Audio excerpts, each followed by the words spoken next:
shedding too many tears, and your memories seem like just so many souvenirs.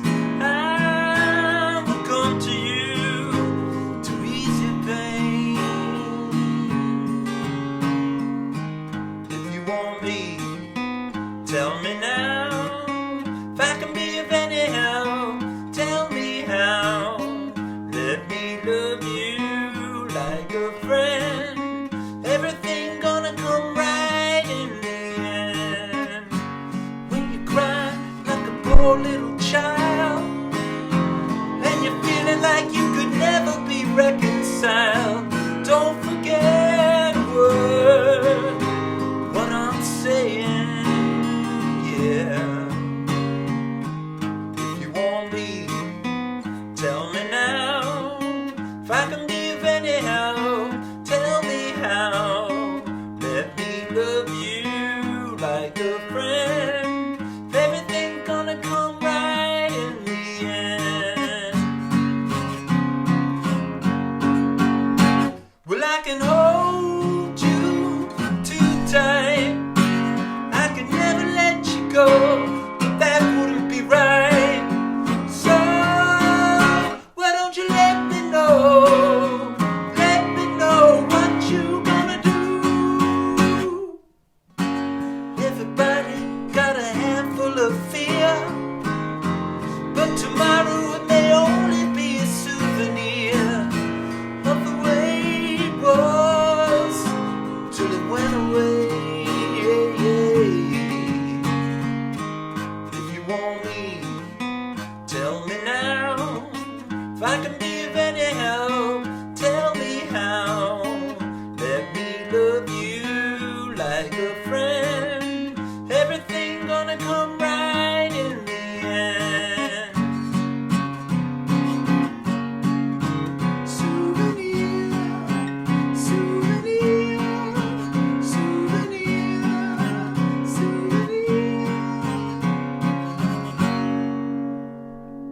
Hey folks, gonna be guitar lesson for Souvenir by Paul McCartney off Flaming Pie. Of course, we just got the beautiful new archive release, so it kind of inspired me to post this lesson. Fantastic song, always been my favorite off Flaming Pie, and one song that Paul speaks so highly of. You know, he doesn't always speak highly of his songs, but this is one that I think he really loves, and I can see why. Good reason. So this is my guitar adaptation. I have my guitar in standard tuning. I have a capo on the first fret, as you can see. This is a bit of a tricky song for me. It's a bit challenging, so I've tried to simplify it. You can play along to the record with the capo on the first fret. So if anything, this will give you the foundations and you can play it your own way. And this is just kind of the way I came up with it. So let me get right into the verse. We're going to start with an F. So however you want to play an F. When you're fed up, shedding too many tears, to a C, to an E7, and I'm playing that with 3 fingers, a regular E7th, and I'm adding second string, 3rd fret, to an A minor,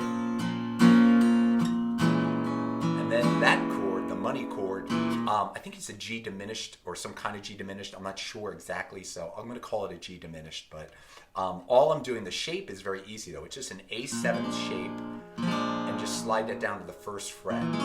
Just those 2 fingers down on the 1st fret, 2nd and 4th strings, and you're just going to play the middle 4 strings. You're not going to play the low E or the high E, so it's just going to sound like that. You just want to play that.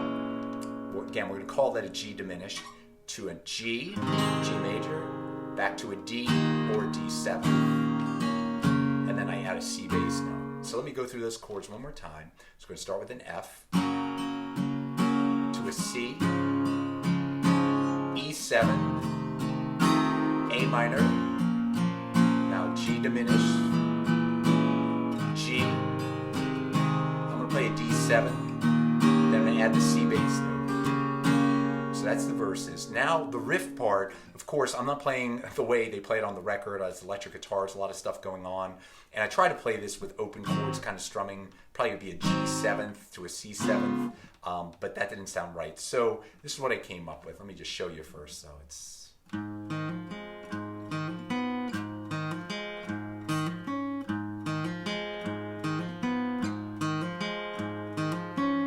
So it's 4 measures. The first and third measures are the same. The second and fourth have some variation. So here's the basic pattern. I'm going to shape it as a G chord, play this all with kind of a G shape. So I'm going to start with the G bass note, and on the fourth string, open, then a 2, and then an open G. So that's the first and third measure. So it's in real time. So you're going to start that the first time. Then the second measure, instead of the open G, you're going to play the third fret, the B flat, the dissonant note. So it's going to be the first. Let me do the first two measures. So, oops. I'm using my pinky for that. So let's see. Let me try it a little cleaner, hopefully. No, I can't do it.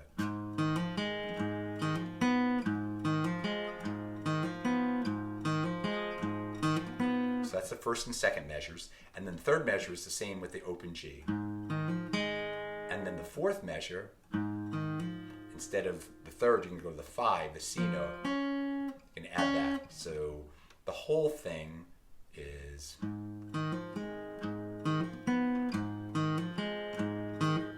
So that's a bit of a stretch to get that C note.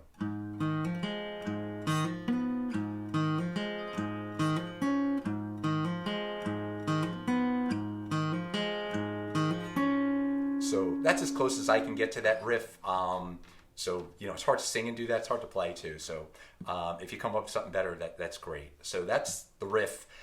Then he transitions. Sometimes he goes straight into the next part, I guess the middle 8, and sometimes he does a little chord. So I like the part he does it like an F to C7 and back to F, and he goes to a hard stop, and then it goes, well, I can hold you, C, too tight to an F.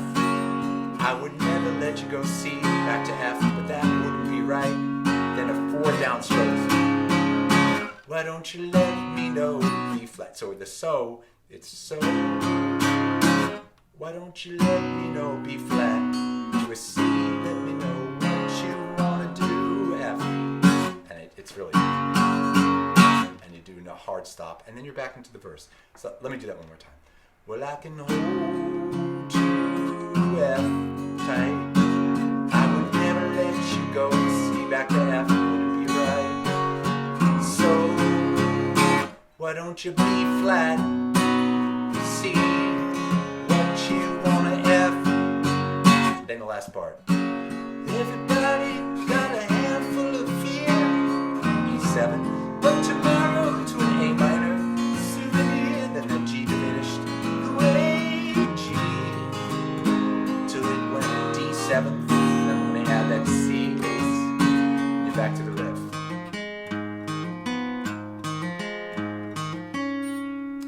Easier to play when you're not singing it. So that's it. And then the fade out is just an F to a C7, F to a C7, so it's like this.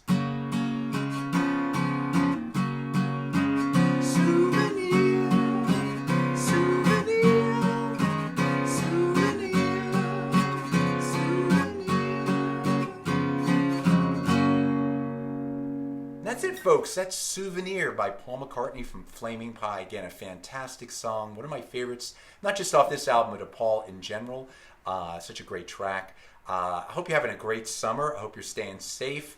I'll try to post more lessons. We'll see how it goes. No promises, but I hope to see you soon. Take care.